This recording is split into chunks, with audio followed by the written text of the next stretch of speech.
I think I'll start my video with a little bit of vocabulary. Freudian slip. An unintentional error regarded as revealing subconscious feelings. We have put together, I think, the most extensive and inclusive voter fraud organization in the history of American politics.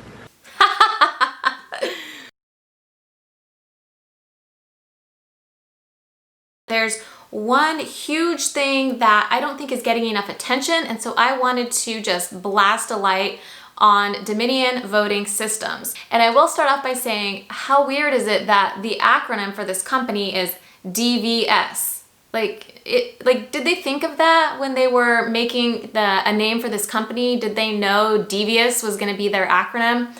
I don't know, but they do seem, after all of this reading and research that I've done on them, like a completely devious organization. Some of you probably already know about Venezuela, but I'm going to break it down so that people that have no idea how Venezuela is coming into play during the 2020 United States of America election, here it is.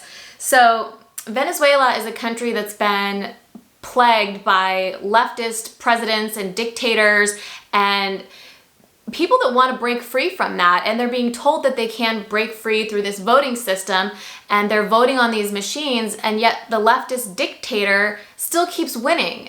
So in March of 2020, so just earlier this year, Venezuela had a huge fire and thousands of their voting machines were burned. Now, this comes after years and years and years of a fraudulent voting system. They don't know, I didn't find in this article, they didn't state how the fire was caused, but what I think is people got sick of it and they found out where these voting machines are. 50,000 voting machines, 582 computers went up in flames. I think that the people knew the root of the problem of you can't get a leftist dictator president out of office and he keeps winning and no one knows why and it doesn't make any sense. Well, the people of Venezuela got smart and they went to where these voting machines are housed and they lit them up in flames. So I think what we need to take from this is the root of the problem should be, we should consider these voting machines. We should not trust them. Their technology, they're man-made. They did an update the night before the election. Like, why would you wait until everybody goes to bed on November 2nd and then you do a huge update on all of the voting machines so people wake up on November 3rd and the poll workers, some of the machines weren't working, there was all of these issues and nobody understood. Why would you do an update the night before the election? That kind of has just been overlooked, and I hope somewhere, somehow there's someone digging super deep into that, because that is suspicious. You can't out of the blue, no one knew they were going to do it. So I digress. So Venezuela, back in 2010, devious Dominion voting systems acquired a company. It is Sequoia Voting Systems from Smartmatic. So there was a company, Smartmatic, they owned Sequoia Voting Systems that was being used in Venezuela to have these fraudulent elections, and Dominion Voting Systems bought that company. They acquired that company. So you have to know that Dominion Voting Systems, a piece of that company, that's a parent company to a known fraudulent company that has participated in these elections in Venezuela. So we need to really look at that and know that there is a piece of this company that we know already is not completely honest. So just know that. Go look at Venezuela. Anybody that doesn't realize what's going on in Venezuela, go look it up and read up on it. And the connection to DVS it's just sickening. So that's the first part of it. These machines, they have had glitches. And it's funny, but all of the glitches have turned red votes to blue. They're all in favor of Biden. How is it that all of the glitches are turning votes blue? That doesn't make sense. Well, if you dig a little bit deeper, you'll see that Dominion Voting Systems is good friends with the Clinton Foundation. Delian. So I just think it's weird that they all start with the letter D. It's a Democrat, it's Dominion, it's Delian. I just can't help but feel like there's something going on, they're all connected, and this is way bigger than any of us really comprehend, but I think we're starting to crack through their codes. So the Clinton Foundation does receive money from Dominion voting systems. I kind of think that that's shady.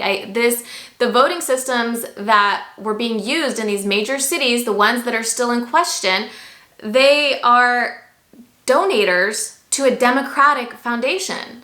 So that doesn't make sense. I couldn't find any record of them donating money to Republican foundations. Maybe there is, but in my research, I found nothing other than they donate money to the Clinton Foundation, and they're closely tied to the Clintons. It gets better, okay? So, we're still asking ourselves, why are these DVS glitches just turning red votes blue? Why does this feel very one-sided? Well, their DC lobbyist is Nadim El-Shami. And if that name sounds familiar to you, that is because he is Nancy Pelosi's former chief of staff. That's right, Nancy Pelosi's old aide is the DC lobbyist for Dominion voting systems. How is that possible? So you have nothing but strong Democratic ties to this company providing the machines. Now, they didn't provide machines for every state and every county because a lot of counties, a lot of states, even Texas said, we don't want this system. After our research, we cannot rely that this is a trustworthy system. And Texas said no. So certain states, and the states that used it, they didn't use it in every county. But if you look where all of these questions are, why we're still waiting for votes to be counted, and why people keep telling us votes showed up in the middle of the night and glitches are happening. Well, these locations used the DVS systems. I mean, come on, people. It's right in front of our eyes. And I just really hope that there's people that are able to find this. So I have no faith in these systems. I have a couple of clips I'm going to show you. I watched this long special from PBS. If you have time, go watch the PBS special on Dominion voting systems and you will be disgusted. I mean, nobody should have been using these. They were not ready to go. No one understands what that update was. The glitches don't make sense. So far, I know there was a 6,000 vote glitch that turned 6,000 red votes to blue in Michigan. And then there is another, I have a screenshot of this, and I heard today that they're actually starting to give credit to this claim. There was 19,958 votes in Pennsylvania that flipped from red to blue at the exact same time. So you can watch these screenshots. I'll insert a picture right here.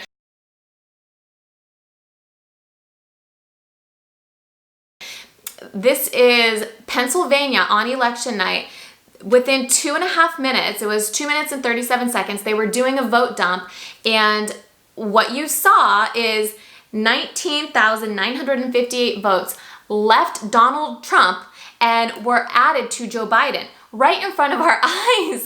People, they're doing it right in front of our eyes. You think, no, none of this could really be happening. It's happening. So my number one focus that I think people should ask the question and dig deeper and raise their voice is Dominion voting systems. It's not good. It's corrupt. It's closely tied to the Democrats. It's closely tied to corruption. And I just really hope, and I have faith. People, there's so much coming at us, but I'm going to say I have faith. We're going to win. They're going to figure this out. The truth is gonna come to light. What you do in the dark, it comes to light, and good people win. And this whole side of the Republicans have come together, and I feel it. I feel it in the air. I feel it in my bones. We're together, we're strong, and we're gonna do this the right way. We're not gonna burn down cities. We're not gonna be mean to people. We're gonna be smart and use our brain and use our voice, and we're gonna find the facts, and justice is gonna be served. Okay, so I'm gonna switch gears and start to play you a couple of clips. This first clip is from the PBS special on Dominion voting systems. Go find it on YouTube and watch it. This is the part where a professor from the University of Michigan is talking about the DVS systems, particularly the QR codes. On all of our ballots, there is a QR code. I've been able to learn that there's nothing that stops an attacker from just duplicating one. And the duplicate would count the same as the original barcode. The Secretary of State says post-election audits will bring any QR code discrepancies to light. We're in the process of really, continue to expand the capabilities that we have so we can audit more of the races. When we do the audit, we actually do it on the human readable portion, not on the QR code. Wait a second. So the Secretary of State from Georgia says they audit the ballots, but only on the human readable portion, not the QR code. Okay, but the professor from the University of Michigan just told us that the QR code is not secure. It's totally, you're able to replicate it and it's able to be used multiple times. So if we have an insecure QR code and he says it's okay, we're auditing it, but we are only auditing the human readable portion, not the QR code? Huh, that sounds like a giant circle that makes absolutely no sense to me. So the next clip is coming out of Georgia again. This is them talking about how the Senate candidates were intermittently being omitted from showing on the screen. So when people went to the DVS system to put their vote in, some of the Senate candidates were not showing up, just intermittently. I would guess that the candidates that were being omitted, how much do you want to bet that those were the Republican candidates? This is just crazy. And in late September, another concern came to light. During testing, election workers found half the names of the 21 candidates for Senate intermittently disappeared from screens during the review phase. Dominion sent out a last-minute software patch. I'm worried that the Georgia system is the technical equivalent to the 737 MAX. They've just made a last-minute software change that might well have unintended consequences and cause even more severe problems on election day.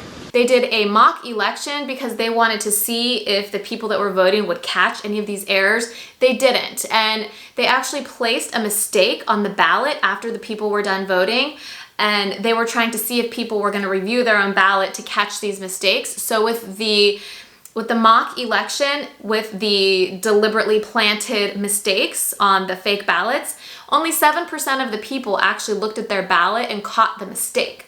So these machines were able 93% of the time to put a mistake on the ballot and no one caught it ever. So there's just so many layers to this. This is just way deeper than anyone thinks. The machines are not to be trusted. So that's it. That's all I've got on the DVS machines. But now I do have a couple more clips just for fun. I've pieced together all of the crazy clips that came out of Michigan because there's no way that you can watch these all together and tell me that there's no chance of fraud. So this is just for fun now. Let's go and let's watch all of the crazy clips that we got out of Michigan on election night. Okay, so we can't talk about Michigan on election night without talking about the 4:30 a.m. 130,000 mystery ballots, all for Joe Biden. So I've got receipts. I've got the screenshots that show Donald Trump. So everybody said they were going to bed. Everybody said the count is over, but the count didn't stop. Donald Trump was at 2.2 million votes when we went to bed, and we woke up and he was still at 2.2 million votes, okay?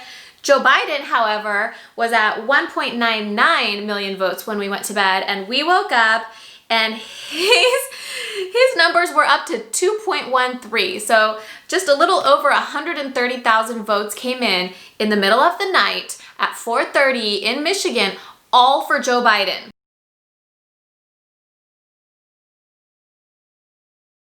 So I did read up on this, and what they're saying is that it was an administrative error, that in complete innocence, a poll worker accidentally added a 0 to the end of something that should have only been like 13,000 or 15,000, whatever the number was. It was 1 0 too many on the end.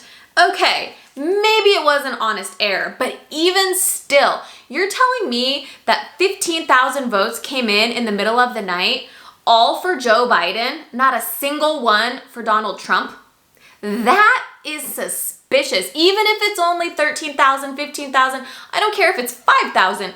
That is strange that not one vote came in for Donald Trump. That's not right. Next, I have put together all of the clips of the shift change that took place in the middle of the night of the poll workers that were coming out. This is in Detroit. So this is the poll worker shift change in the middle of the night at 4:30 when everyone was sleeping, when this mysterious Biden ballot dump occurred. This is what was going on. Now, everyone says, oh, they were bringing in bags and coolers and it just wasn't right. And I think some people just dismiss that, but when you really see it, it does strike you as odd. Like there's just something so weird about it. Like to me, these clips, it looks like this is like an airport and these people are carrying luggage and they're about to get on an airplane. This does not look like poll workers going in to do their shift to count ballots. I mean, it's not even purses. These are like huge bags. These are luggage bags. So anyways, I'll stop.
Okay, so I know what you're thinking.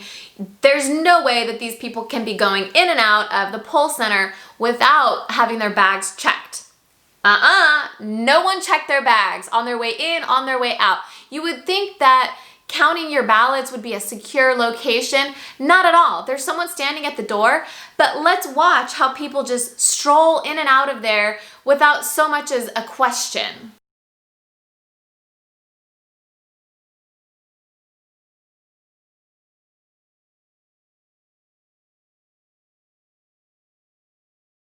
Okay, so let's give all of these people the benefit of the doubt, right? They're bringing luggage into this place and they're not being checked, but maybe they just like to eat a lot in Detroit. Maybe they're really hungry and really thirsty and maybe they've just packed gigantic lunches, okay?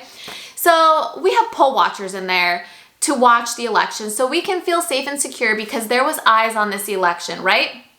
Wrong. First, let's see what they did to the windows when people were trying to look inside.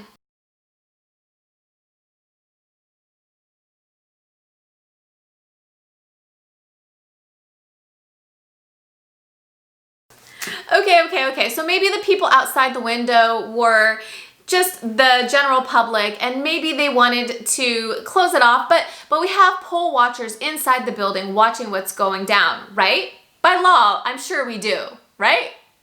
Wrong. So here we see a Republican poll watcher being kicked out of the poll place, and as he's being pushed out the door, you can hear all of the poll workers erupt in sheer joy. And at the very end of this clip, it's hilarious because the poll worker turns around and says, "You can't video this."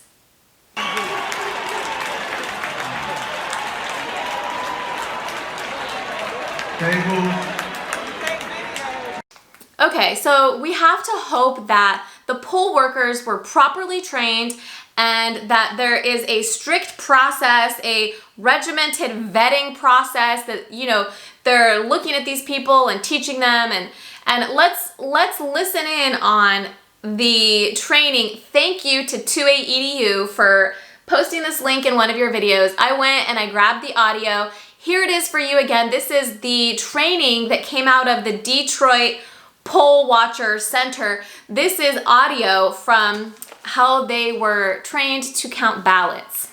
Your chairperson can issue him what type of ballot? Provisional. A provisional envelope. Why? Where is it going? Not in the tabulator. It's going in that envelope, right? We have how many days? 6. So what is the Department of Elections going to do with it?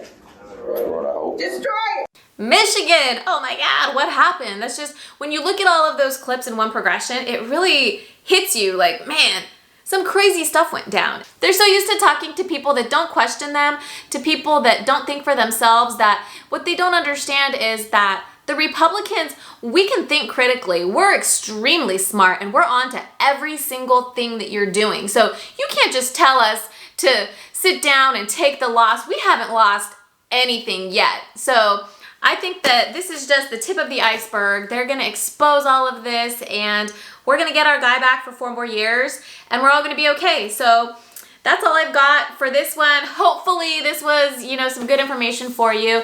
And I want to do a gun video soon. So I've been so consumed with politics, but really, you know, guns and the Second Amendment, that's my first love. I'm just lit up right now about all this election stuff, but this will pass and I'll be back to shooting before you know it. We'll have Trump in office and I'll be making shooting videos in the very near future. Y'all take care and I'll see you soon.